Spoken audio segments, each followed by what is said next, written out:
What's going on, everyone? Harris Rubenstein here for Chat Sports. I hope you guys have not been on Twitter the past couple days because it has been a tornado of crap. But let's start with the biggest piece of NBA news that we have had possibly all season, and that is Kristaps Porzingis being traded to the Dallas Mavericks. I know the Knicks fans have been sobbing about this all day long, so I will try to be as nice as I possibly can. So let's start from the top. Kristaps Porzingis joins Luka Doncic as the fellow two top international players in the game right now, along with obviously Dirk Nowitzki in Dallas. The Knicks got an okay package back, but obviously because it's the Knicks, the way that they handled this trade was just awful.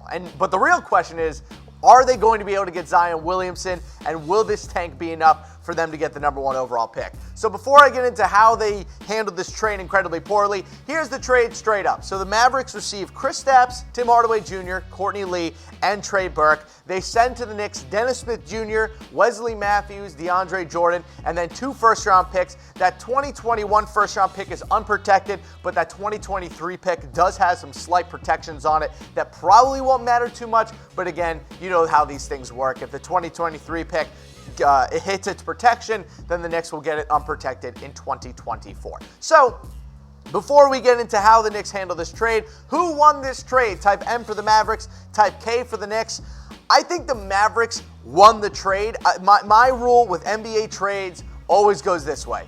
Whichever team got the best player in the trade won the trade. But how the team that came out from trading away the best player also matters. The Knicks got a nice package back. Dennis Smith Jr. is a nice player, even though they could have just drafted him anyway. But Dennis Smith Jr. is a nice player to get back in a trade like this. And those 2 unprotected first-round picks, or 1 protected and 1 with slight protections on it, there's only one reason they got those 2 first-round picks, and that's for Anthony Davis. So let's now get into how kind of the Knicks played this whole trade situation with Porzingis and Anthony Davis and how things went along towards the end. So apparently Kristaps Porzingis was afraid that the Knicks were going to botch the return from his injury, whether it was overplaying him or maybe he didn't trust the medical staff. However it went, Kristaps in that meeting that he had with the Knicks yesterday was not pleased at all with how the Knicks management was going to handle that injury and how they've handled it so far this year. But this is not the first time that we have heard Kristaps having trust issues with the Knicks management. Since the year he was drafted, we've heard about some kind of iffy things between him and the front office. We know that he was pissed at the Knicks when he was in trade rumors with Phil Jackson. And we know that coming into the season, he was still kind of up in the air over whether or not he actually wanted to be with the team long term. All we ever heard were rumors from the Knicks and from Dave Fizdale, the coach. Nothing ever from Kristaps. And apparently the Knicks wanted to cut bait and got a nice package back. The one thing that I want to call out the Knicks for, boo on you for putting this crazy story out that Kristaps was unhappy with the team. It was all his fault, and they traded him because, he just didn't want to be part of the rebuild. It was very obvious that the Knicks have been putting Kristaps in trade talks for weeks. This Dallas Mavericks trade didn't just happen in 5 minutes after the report came out. It happened 2 weeks before and had been being discussed all the way up until Wednesday night when the Mavericks were in New York to play the Knicks.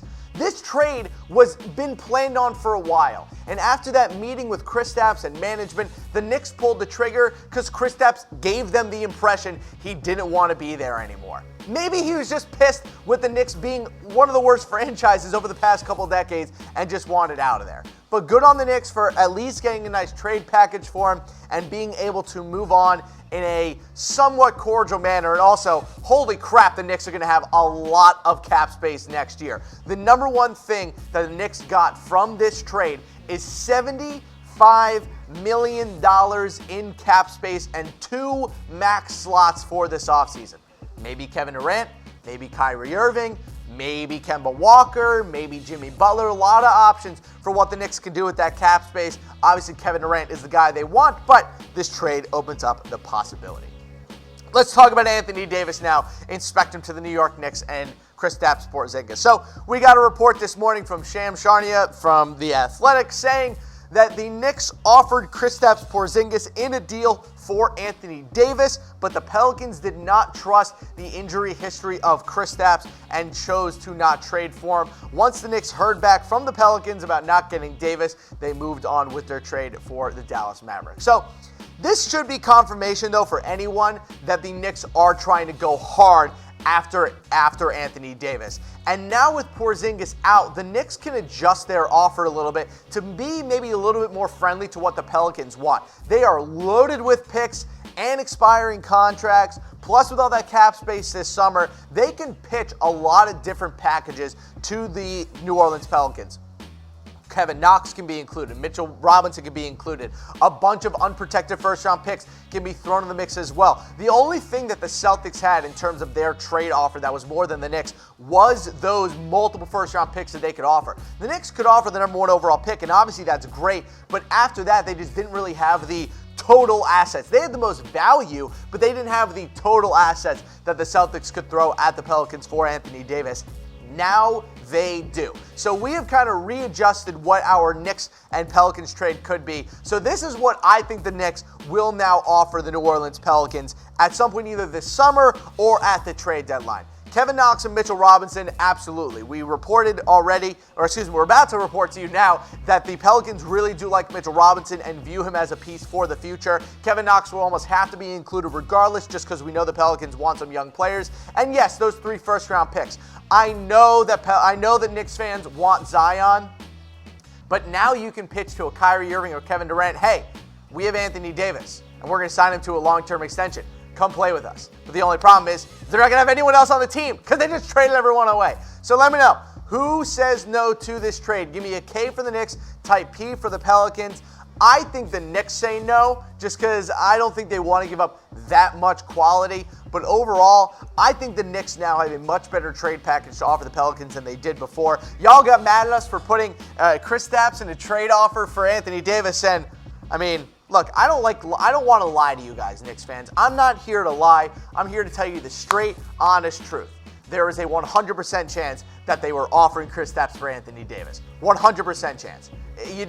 You had to be ignoring some crazy gut instinct to not know that the Knicks were going to offer Kristaps for Anthony Davis. I would have. You probably should have too. You get a better version of Kristaps.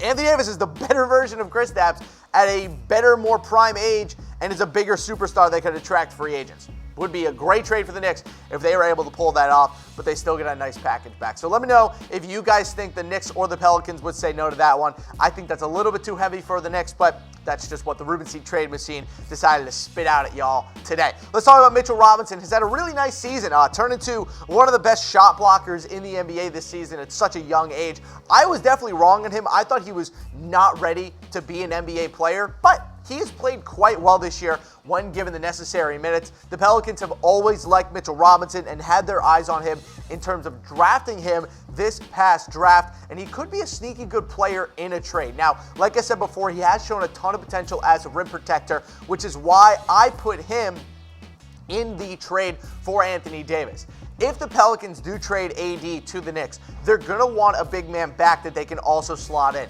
Now, I know they have a bunch of guys down there now, whether it's Julius Randle, Nikola Mirotic, Shek Diallo, who they drafted a couple years ago, but Mitchell Robinson plays that pure center position that I think would entice the Pelicans to have him in the trade. Again, he's a nice player, and if you're the Knicks and you can flip Mitchell Robinson for Anthony Davis, do it. There's this weird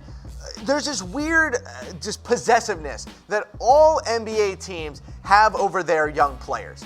If you're the Knicks and you have an incredibly raw Mitchell Robinson, why would you not flip him for Anthony Davis? There is no universe where Mitchell Robinson ends up being a better player than AD. That is not going to happen. False. Not going to happen in New York City. And if you can flip him a second-round pick to get one of the 5 best players in basketball, do it. Stop hogging young players. Stop saying they're the greatest thing since sliced bread. If you can get a superstar, do it. Because guess what? Kyrie Irving doesn't want to come play with Mitchell Robinson. Kevin Durant doesn't want to come play with Mitchell Robinson. They want to play with Anthony Davis. Trade him if you have the opportunity. And also, if you guys want to make some money this year on the NBA, head to chatsports.com/bet. Use that promo code NBA120 for a 120% deposit bonus. Go put some money down on where you guys think Anthony Davis is going to play next summer, or next year, excuse me. The Knicks are most certainly an option. The Lakers, the Celtics are there as well. You guys can decide and put some money down where you think he will end up playing next season. All right, let's talk about Enes Kanter. A little bit of an update on whether or not he's going to get traded. Yes, it is still almost a certainty that he does get moved. Even Kanter said it, that he is letting his agent take care of it and that his focus is strictly on basketball.